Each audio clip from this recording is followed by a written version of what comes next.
기독교 역사상 큰 부흥이 있은 이후에 큰 영적 침체가 오는 것을 볼 때가 있습니다.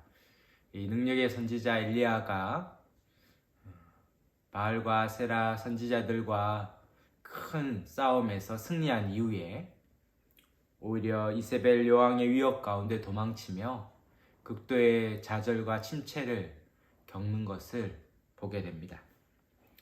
영국에서 일어난 큰 부흥 뒤에도 큰 침체가 일어나서 세속화의 길을 가는 것을 보게 됩니다.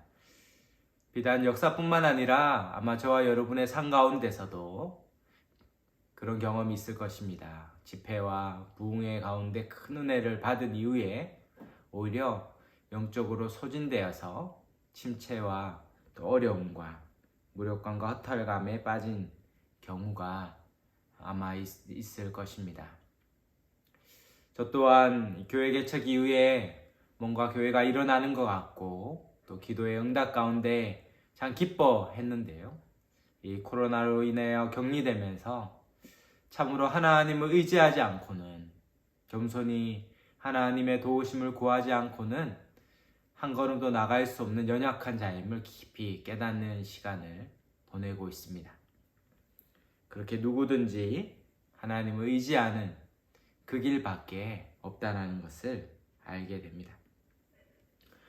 오늘 우리가 읽었던 여호수아 말씀은 이전 6장에서 가나안 땅에서 큰 전쟁 가운데 여리고 성을 함락하는 승리를 겪게 됐습니다. 성을 7일 동안 돌기만 했는데 성이 무너지고 완전한 승리를 경험한 것입니다. 그리고 이 7장에 이르러서 이 승리의 기쁨이 채 가시기도 전에 오늘 이 아이선 정복을 실패하는 것을 경험하게 됩니다. 6장 마지막 27절에는 여호와께서 여호수아와 함께 하시니 여호수아의 소문이 그 온 땅에 퍼지니라. 가나안 땅에 대파란이 일어났고 가나안 족속들이 간담이 높고 두려움에 떨게 되었는데, 그런데 7장 1절이 시작하면서 한글 성경에 나오지 않는데 영어 성경에 보면 그러나 라는 이 접속사로 시작합니다. 뭔가 희망찬 순간 가운데 암울한 분위기가 있는 것입니다.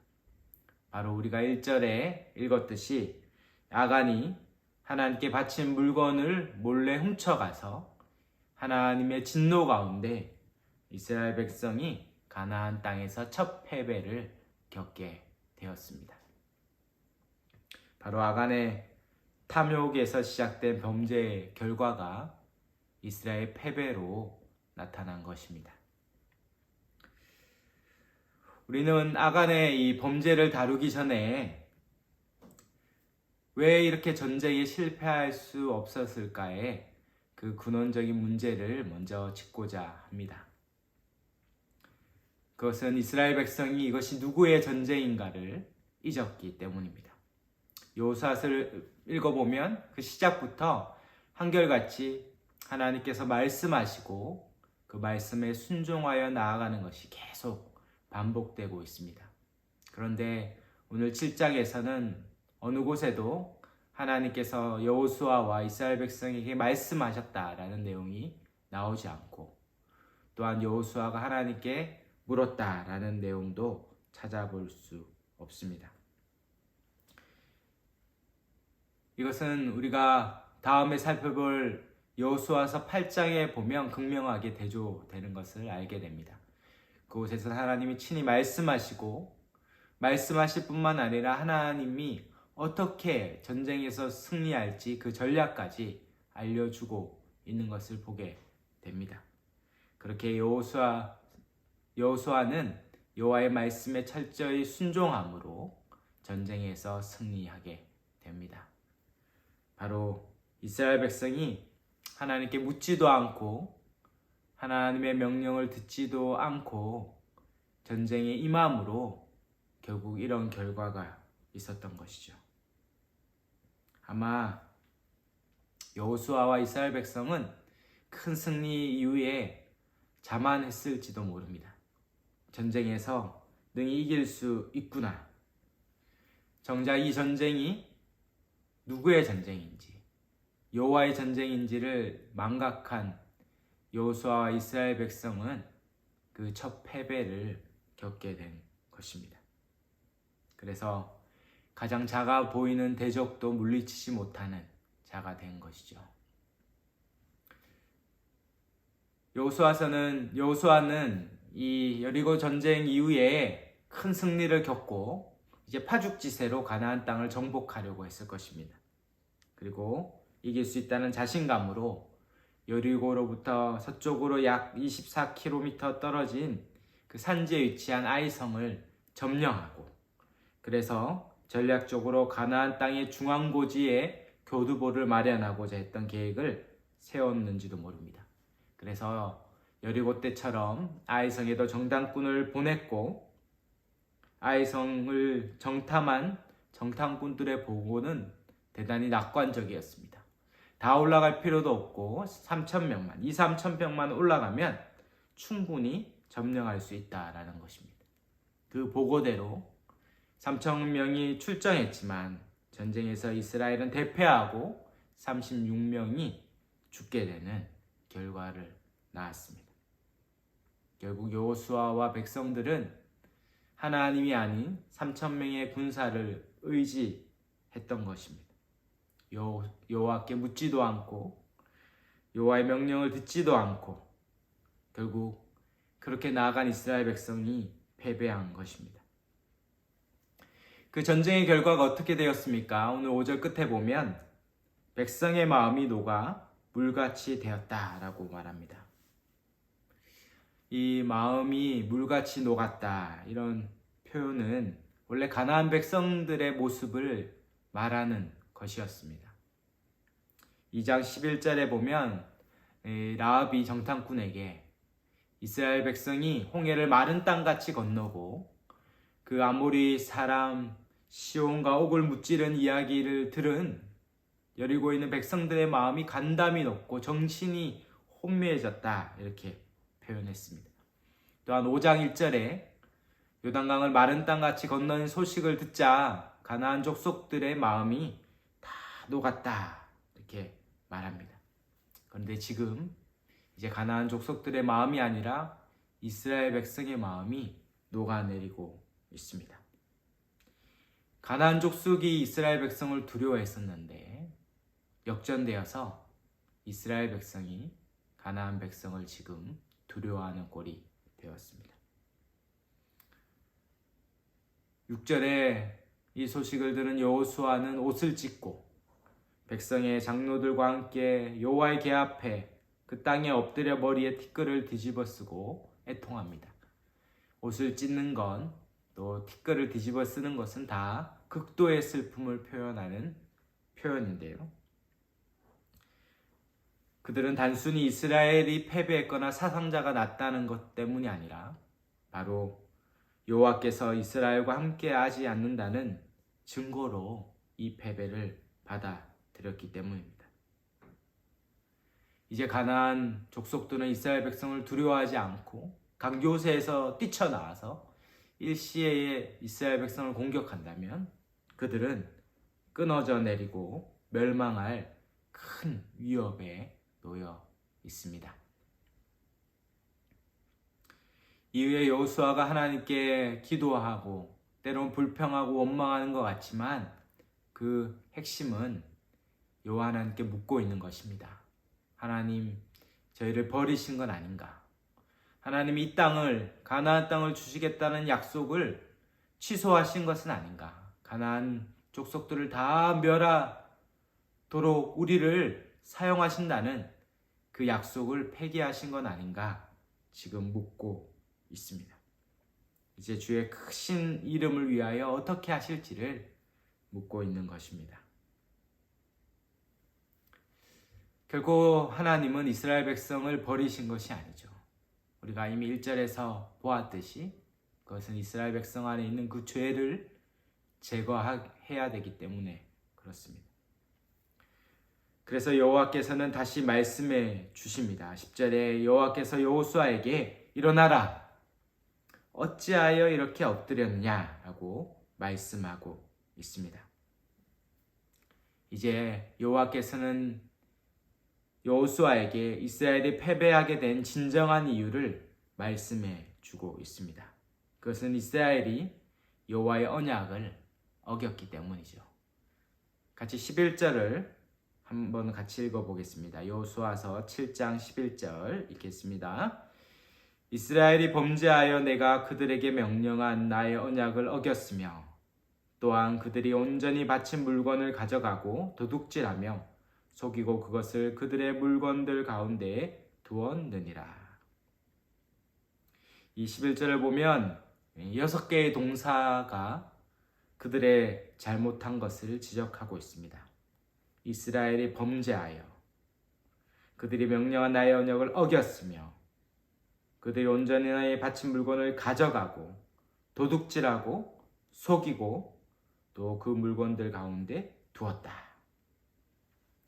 이렇게 자세히 보면 십계명의 모든 계명을 어긴 것처럼 보이죠. 속이고 도둑질하고 탐내고 그렇게 십계명을 그들은 하나같이 다 어기고 있습니다. 특별히 그들이 도둑질한 것은 무엇입니까? 12절에 보면 여호와 하나님께 온전히 바친 물건, 이 바치다, 이 헤렘이라는 이 히브리어인데요. 바치다, 온전히 멸절시키다, 불태워버리다 라는 이 바친 하나님께 다 불태워 드려지는 이 물건을 그들이 취한 것입니다. 만약에 이것을 취하면 어떻게 된다고 이미 어떻게 될지를 경고하여 여호수아서 6장 18절에 말씀하고 있습니다. 여호수아서 6장 18절 한번 찾아보시면 너희는 온전히 바치고 그 바친 것 중에 어떤 것이든지 취하여 너희가 이스라엘 진영으로 바치는 것이 되게 하여 고통을 당하게 되지 아니하도록 오직 너희는 그 바친 물건에 손대지 마라. 여기서 가나안 땅은 하나님 온전히 드려진 것입니다. 온 천지 만물을 창조하신 하나님께서 이 모든 것의 주인이 되시죠. 그리고 이 가나안 땅은 하나님께 주신 선물과 같은 것이고 그것의 첫 것, 모든 첫 것은 하나님이 내 것이다 말씀하셨기에 이 가나안 전쟁의 첫 전쟁인 이 여리고성은 하나님의 첫 것으로 드려지는 것이요. 그래서 하나님께 온전히 바치라 명했던 것입니다. 근데 어떤 것이든지 바친 것을 취하면 그 취한 자도 같이 하나님께 바쳐져서 같이 하나님 앞에 심판받을 것을 경고하고 있습니다. 바로 그 바쳐져 불태워질 것을 내가 소유하니 나도 그와 함께 불 속에 들어가 불태워지는 것과 같습니다. 특별히 한 사람이라도 그렇게 된다면 이스라엘 백성 전체가 바쳐지는 괴로움과 고통을 당할 것이라고 경고했습니다.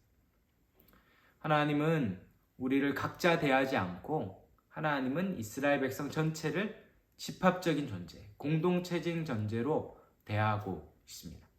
하나님이 사람을 대하는 방식이 그런 것이죠. 하나님은 한 집합으로, 한 공동체로 우리를 대하시기에 이스라엘 백성은 각각으로 존재하지만 그 전체의 일부로 또한 존재하는 것입니다. 그러므로 한 사람이 전체에 영향이 미치고 전체의 영향이 각 사람에게 다 미치는 것이죠. 그래서 한 사람이라도 이 하나님께 바친 물건을 잘못 취하면 이스라엘 백성 전체가 하나님 앞에 바쳐지는 것과 같이 되는 것입니다. 이스라엘 백성 전체는 어떻게 하나님 앞에 서원했습니까? 우리가 여호수아 1장에 보면 좌로나 우로나 치우치지 않고 여호와의 율법을 온전히 준행하여 다 지켜 행할 것이다. 하나님 앞에 말씀에 순종할 것이다.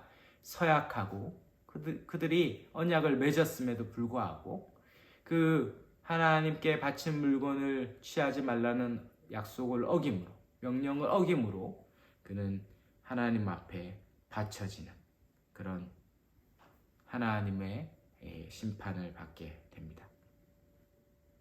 이제 이 일이 누구로부터 시작되었는지를 하나님은 찾을 방도도 알려주시죠. 그래서 14절에부터 제비를 뽑는 방식으로 범죄한 자가 누구인지를 알도록 하십니다. 그래서 14절에 지파대로 다 가까이 오게 하고 거룩한 제비 뽑기를 통해서 예와 아니오를 뽑게 해서 누가 예인지, 그리고 뽑힌 지파 중에 그 지파에 속한 족속 중에 누구인지, 그리고 뽑힌 족속 중에 어느 가족인지, 그리고 어느 가족 중에 어떤 남자인지를 점점 색출해가는 과정을 점점 좁혀져서 죄인을 찾아내게 합니다. 죄는 반드시 드러나게 되어 있습니다. 하나님은 죄에 대해서 반드시 직고하도록 그 죄에 대해서 물으실 것이다 말씀하고 있습니다. 민수기 32장 23절에 너희 죄가 반드시 너희를 찾아낼 줄 알라. 누구도 하나님 앞에 죄 없다 속일 수 없고 그 죄는 반드시 드러나는 것이고 그 죄값은 치르게 되는 공의로우신 하나님의 심판이 있습니다. 15절에 보면 죄를 범한 자가 누구인지 드러나면 그는 불에 불태워 죽게 됩니다. 앞서 여리고성이 온전히 하나님께 바쳐져서 다 불태워 드려진 것처럼 불태워 드려지게 된 것을 가졌으니 자기도 함께 불태워지는 거죠. 본인이 스스로 불구덩이에 들어가기를 선택한 것입니다. 의도적으로 적극적으로 하나님의 말씀에 정면으로 어긴 자는 하나님의 말씀대로 받쳐진 물건과 함께 그렇게 불태워 버려지는 것이죠. 드디어 16절부터 범인을 색출하기 시작합니다. 이스라엘 백성 전체가 가까이 오라고 하십니다. 그리고 유다 지파가 그 중에 뽑혔고 또 유다 지파 중에 세라 족속이 뽑히고 삽디의 가족이 뽑히고 결국 유다 지파 세라의 증손 삽디의 손자 갈미의 아들인 아간이 뽑혔습니다. 한번 이 영화라고 상상해 본다면 이스라엘 백성 전체가 들어온 장면을 탁 한 컷으로 잡겠죠. 그 중에 탁 줄어들면서 유다 지파가 잡히고 또 탁 줄여들면서 세라 족속. 근데 세라 족속의 안에 탁 숨어 있는 아간이 보일 듯 말 듯 보입니다. 그리고 아간에서 또 좁혀지면서 이 세라 족속 중에 삽디의 가족으로 가죠. 그때는 이제 클로즈업해서 이 아간의 얼굴이 보이겠죠. 점점점 일그러지고 설마 이런 표정일 것입니다. 그리고 점점 좁혀 들어오는 순간 그 괴로움이 가득한 그 아간의 표정이 보여질 것입니다. 결국 이 죄가 아간이라는 것이 드러났습니다. 19절에 여호수아는 아간에게 하나님 여호와께 영광을 돌려 그 앞에서 자복하라고 명합니다. 이것은 하나님께 경배하라, 영광을 돌리라 이런 것이 아니라 네 죄를 실토하고 자백하라라는 것이죠. 결국 아간이 자백한 그 노력한 물건은 하찮은 것이 아니었던 것이죠. 21절에 보면 시나엘산의 아름다운 외투와 200세겔과 은 200세겔과 50세겔의 금덩이였습니다. 여기서 시나엘산의 아름다운 외투는 이 값비싼 수입품으로 보이죠. 오늘날로 보면 아주 고귀한 명품 코트와 같은 것이고, 또한 은 200세겔과 50세겔의 금덩이는 노동자가 평생 일해야 얻을 수 있는 큰 금액이었습니다. 그러나 밑에서 알 수 있듯이 이 아간은 가난한 자가 아니었고 유명한 이 유다 지파에 또 세라 족속의 삽디 가족에 이렇게 아주 좋은 명문 가문에 또 많은 양과 소를 가진 부귀한 자였죠. 가진 것이 많았음에도 불구하고 그의 탐심이 이런 죄를 만들었습니다. 오늘 21절에 보니 그가 여리고가 무너진 것을 보고 탐내어 가졌다라고 실토합니다. 여기서 보고, 보암직하고, 탐내어, 탐스럽기도 하고, 이것은 어디서 많이 들어본 표현이죠. 바로 최초의 인류인 아담과 하하가 범죄했을 때 그가 선악을 알게 하는 나무를 먹게 된 그 과정 가운데 성경은 창세기 3장 6절에 보면 여자가 그 나무를 본즉 먹음직도 하고 보암직도 하고 지혜롭게 할 만큼 탐스럽기도 한 나무인지라. 여자가 그 열매를 따먹고 자기와 함께 있는 남편에게도 주매 그도 먹은지라. 최초의 인류인 아담과 하하도 보암직하고 탐낼 만한 것을 가져간 것이죠. 이것이 바로 최초의 인류로부터 모든 죄성이 들어와서 우리의 뼛속까지 있는 이 탐심, 이 탐심으로 말미암아 이 깊은 죄성이 우리의 삶을 망가뜨리는 것입니다. 성경은 이 탐심을 가르쳐 뭐라고 얘기합니까? 골로새서 3장 5절에 탐심은 우상숭배다라고 분명히 이야기하고 있습니다. 하나님이 정하신 이유의 것을 탐하는 것은 결국 하나님의 말씀을 어기는 바로 우상숭배와 같은 것입니다. 탐심 때문에 죽을지도 모르고 달려들어 결국 함께 파멸과 파국으로 가는 것. 그것이 탐심의 결론인 것이죠. 제가 중동지방에서 있었던 일에 대해서 들은 적이 있습니다. 한 중동지방에 이 순한 양을 치는 목자가 양을 치다가 어느 날 이 창고에 불이 나서 막 불을 끄게 됐다. 근데 이 창고 안에 이 곡초 더미들이 있었는데 그 곡초 더미가 불에 타면서 이 고소한 냄새를 내니까 이 양들이 그 냄새를 맡고 막 불탄 창고를 향해 막 돌진하더라는 거. 아무리 막아도 양들이 막 달려드는데 그 양들을 볼 때 양들이 제정신이 아니었다. 그렇게 양들을 막아서다가 결국 목자가 기진맥진하고 결국 양들은 한 마리도 다치진 않았지만 그 불탄 창고를 향하여 죽을지도 모르고 달려드는 양들을 보면서 정말 놀라고 충격을 받았다라는 것을 들었습니다. 이 탐심 때문에 비단 죽을지도 모르고 달려드는 이 양들만의 문제가 아니죠. 아간과 혹 저와 여러분도 이 자신의 탐욕스러운 행동과 그 모든 일 때문에 자기뿐만 아니라 자기의 가족과 이스라엘 전체와 민족 전체를 괴로움과 고통에 몰아넣는 것들을 우리는 자주 보게 됩니다. 결국 아간은 죽임을 당하고 아간이 소유했던 모든 물건도 불태워지죠. 아간은 한 가정의 가장이었기 때문에 그의 죄는 온 집안의 죄와 같았습니다. 결국 장막의 외투와 금과 은이 숨겨졌다라는 것은 아마도 그 집안 전체의 사람들이 그 일에 공모했다라는 것을 알게 되죠. 그리고 그것을 다 되찾아서 23절 끝에 보니 여호와 앞에 쏟아놓았다 이렇게 얘기합니다.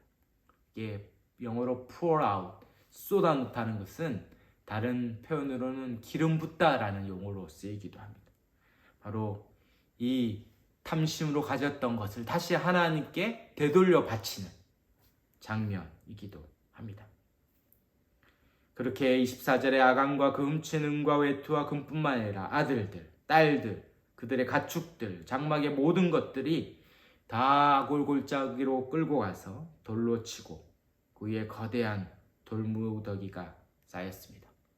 그래서 그것을 이름하여 아골골짜기다라고 불렀습니다. 이 아골이라는 말은 히브리어로 아코르라는 건데요. 이것은 히브리어로 아카르라는 동사에서 나왔는데 이 아카르라는 것이 괴롭게 하다라는 뜻이에요. 그러니까 아카르라는 괴롭게 하다는 동사에서 아골이라는 괴로움이라는 명사가 나왔죠. 바로 괴로움의 골짜기 안에 쌓인 이 돌무더기가 여호수아의 또 다른 기념비가 되었습니다. 모세율법에 돌로 치는 것은 우상 숭배 제나 신성 모독, 안식일 위반, 부모에게 불순종하는 행위 등을 처벌할 때 돌로 쳤는데요. 지금 이 탐심으로 인한 우상 숭배, 또 하나님을 모독한 이 일에 이스라엘 백성 전체가 그 아간을 처형하는 일에 참여함으로 이스라엘 공동체 안에 들어온 이 탐심의 죄악을 뿌리채 뽑아내고 있습니다. 오늘 우리는 이 말씀을 마무리하면서 한편에서는 그런 생각이 들 수 있어요. 아간의 처벌이 너무 가혹하다. 또 아간이 죄를 지었는데 그 가족들과 이스라엘 백성 전체가 심판받는 것이 너무 심하다 생각할 수 있습니다. 그러나 지금 우리는 21세기 이 극도의 개인주의와 이 온종주의 시대를 살고 있지만 우리나라만 해도 채 100년 전에만 가도 자신을 정의하기를 가문과 출신, 가족으로 자신이 다 정의가 됐죠. 하물며 수천 년 전에는 한 사람은 그 공동체의 일부분으로 자신이 정의되는 것입니다. 그렇게 아간과 그 가족은 함께 여호와의 것에 함께 바쳐진 것을 취했으므로 함께 심판을 받고 아간의 죄는 결코 홀로 지은 죄가 아니라 이스라엘 백성 전체를 더럽힌 죄요 이스라엘 백성 전체가 죄 가운데 거하게 만든 것입니다. 더 나아가서 이 아간의 대표성, 아간의 죄가 이스라엘 백성 전체의 죄라는 것은 단순히 저주와 심판만이 아니라 그것은 우리에게 소망과 구원, 복음이 되기도 합니다. 마지막 7장 26절에 보면 이 돌무더기가 오늘까지 있더라 이렇게 말하죠. 아간이 지은 죄 때문에 돌이 아골골짜기에 무더기를 이뤘던 것이 오늘까지 있었다 이런 표현인데 어디서 많이 봤던 표현 아닙니까? 오늘까지 있더라. 그것은 한 장 전에 6장 동일한 25절에 보면 6장 25절에 보면 여호수아가 기생 라합과 그의 아버지의 가족과 그에게 속한 모든 것을 살렸으므로 그가 오늘까지 이스라엘 중에 거주하였으니 이는 여호수아가 여리고를 정탐하려고 보낸 사자들을 숨겼음이니라.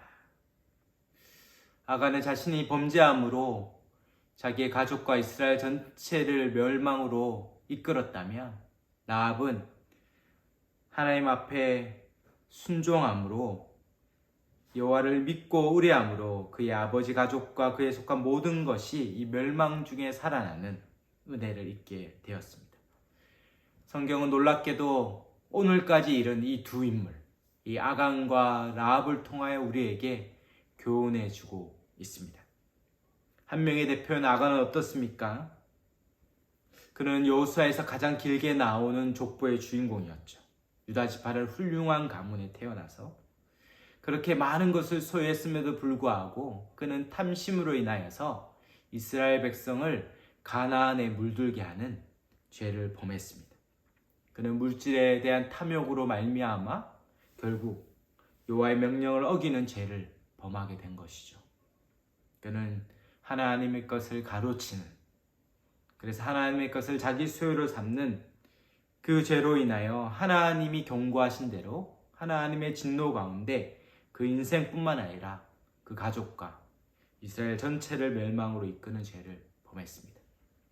그러나 성경은 또 하나의 대표가 있다 얘기하죠. 라합을 보라. 라합은 한 소망 없는 비천한 기생 여인이었고 그는 멀리서 들려오는 이스라엘 백성이 믿는 여호와 하나님에 대한 소문을 듣고 그를 믿기로 했습니다. 여호와 하나님을 믿음으로 여리고의 배신자요, 가나안 족속의 배신자요, 가나안의 모든 것을 잃은 것처럼 보이지만 여리고 성이 다 무너질 때 그는 그 자신과 자기 가족을 다 구원했을 뿐만 아니라 오히려 약속의 땅 가나안을 얻게 되는 은혜를 얻었습니다. 바로 그는 이 땅을 버림으로 하늘을 얻었고 반대로 아간은 이 땅을 얻으려다 하나님의 모든 것을 잃게 되었습니다. 성경은 이렇게 계속해서 두 사람의 대표에 대해서 말씀하고 있습니다. 끊임없이 한 사람의 행위가 이 모든 사람에게 미쳤다라고 말하고 있습니다. 로마서 5장 12절에 그러므로 한 사람으로 말미암아 죄가 세상에 들어오고 죄로 말미암아 사망이 들어왔나니 이와 같이 모든 사람이 죄를 지었으므로 사망이 모든 사람에게 이르렀느니라. 제초일 아담 한 사람의 범죄함으로 그 범죄가 모든 사람에게 미쳐서 다 모든 사람이 그 아담의 죄 가운데 태어나 그 안에 있는 이 죄성을 해결하지 못하고 아무리 숨겨도 우리 마음에 있는 이 탐심과 탐욕을 이길 수 없어서 그렇게 고통하며 살아가는 것이 우리 인생의 결론이 되었습니다. 그러나 놀랍게도 그 첫 대표로 끝나는 것이 아니라 하나님은 두 번째 대표가 올 것이다 말씀하고 있습니다. 로마서 5장 18절 19절에 그런즉 한 범죄로 많은 사람이 정죄에 이른 것 같이 한 의로운 행위로 말미암아 많은 사람이 의롭다 하심을 받아 생명에 이르렀느니라. 로마서 5장 19절 한 사람이 순종하지 아니함으로 많은 사람이 죄인 된 것 같이 한 사람이 순종하심으로 많은 사람이 의인이 되리라. 아멘. 우리는 이 한 사람 아담의 범죄 가운데 태어나 이 모든 죄 가운데 있는 이 원죄 교리는 그러나 우리에게 복음을 얘기해줘. 우리가 복음을 예고해 주죠. 우리가 행하지 않았지만 또 다른 한 사람, 여자의 후손으로 와서 아브라함의 후손으로, 라합의 후손으로, 다윗의 후손으로 오신 예수 그리스도께서 모든 사람을 대표하여 십자가에 우리 대신 죽으심으로 우리의 죄값을 다 치름으로 내 죄는 내가 죽어야 되는데 내가 아간이요 내가 돌에 맞아 죽어야 될 죄인인데 주님이 대신 내 대신 십자가에 죽으심으로 우리가 그것을 믿음으로 우리가 그리스도 안에서 우리의 죄가 해결되고 구원을 받는 하나님의 은혜의 길을 우리에게 예고해 주신 것이요. 그러므로 한 사람이 대표로 모든 사람이 이 모든 것을 속한다는 대표성 교리는 우리에게 복음 중에 복음이 되는 것입니다. 우리는 이제 그리스도 안에서 새로운 사람이 되었습니다. 새 생명을 얻게 되었죠. 전혀 다른 존재가 되었습니다. 예수님께서 십자가에서 다 해결하신 죄가 우리의 죄가 다 해결됐을 뿐만 아니라 예수님이 죄 없이 나셔서 죄 없이 사시다가 죄 없인 그분이 십자가에 죽으심으로 이루신 완벽한 의를 우리가 갖게 된 것입니다. 우리 편에서 다 망가뜨렸지만 하나님 편에서 이 모든 일을 다 회복하시는 것이 바로 십자가의 은혜입니다. 사랑하는 여러분, 어떻게 우리는 아간과 같은 탐심에 빠지지 않을 수 있을까요? 우리는 이 마음의 문제를 어떻게 해결할 수 있을까요? 그런데 놀라운 것은 어떤 것입니까? 여리고가 무너졌는데 이 도둑질한 사람은 아간 한 사람밖에 없다는 거예요. 우리 아간이 탐내어서 도둑질했다는 게 놀라운 게 아니라 그것이 남자만 60만 명, 도합 200만 명이 되는 사람 중에 단 한 사람만 이 죄를 지었다라는 것입니다. 어떻게 다른 사람들은 아무도 도둑질하지 않을 수 있었습니까? 어떻게 눈에 보이는 이 진귀한 수많은 이 가나안의 물건들, 여리고성의 아름다운 물건들, 좋은 것들을 훔치지 않았고 오직 다른 한 명, 아간뿐이었단 말입니까? 네, 그것은 너무 당연하죠. 그들은 이 여리고성을 누가 무너뜨린지 알았거든요.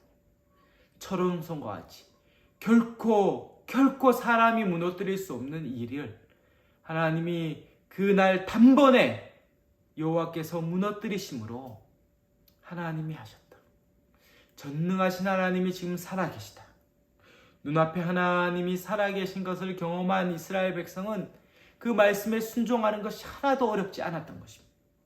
하나님을 향한 이 경이로움과 경외심이 가득한 이스라엘 백성은 그 누구도 하나님의 것을 가진다는 것은 상상조차 할 수 없었던 일입니다.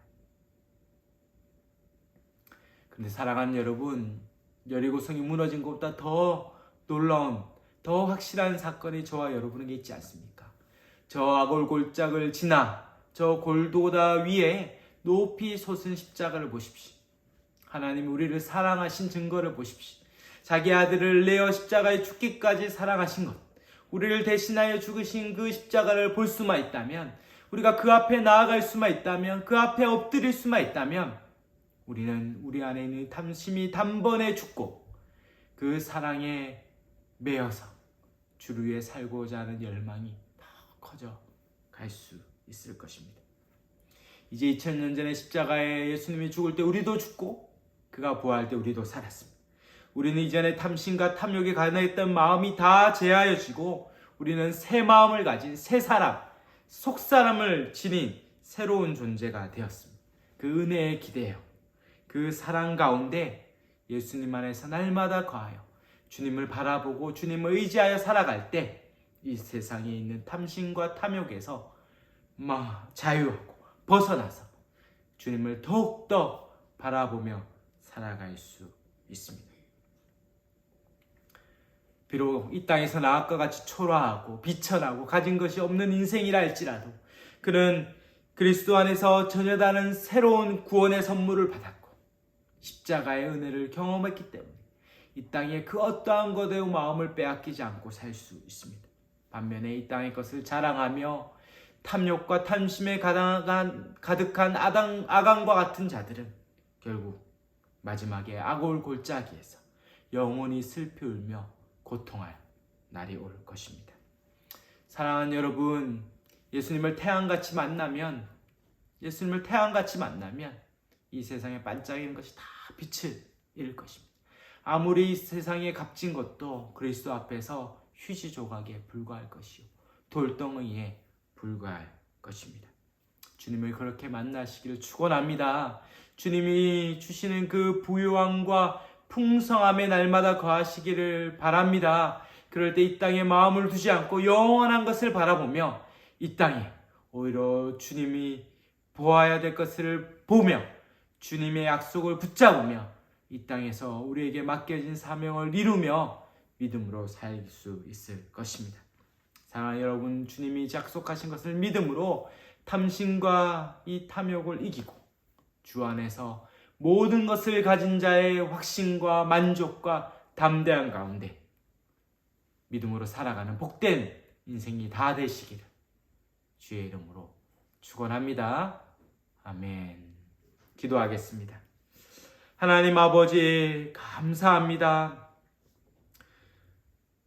그리스도께서 친히 십자가의 죽으심으로 모든 구원을 다 이루셨는데 주님을 알지 못해서 여전히 이 땅이 전부인 줄 알고 욕심껏 살아갈 뻔하였는데 주님이 주신 모든 것을 다 믿고 그 안에서 풍성히 누리며 살아가는 복된 인생이 되게 하여 주옵소서. 우리 안에 탐심과 탐욕을 끊고 하나님이 주신 모든 것을 날마다 누리며 주 안에서 만족하며 기뻐하며 주님을 소망하며 살아가는 우리의 삶이 되게 하여 주옵소서. 그렇게 역사하실 줄 믿사옵고 살아계신 예수님의 이름으로 기도합니다. 아멘.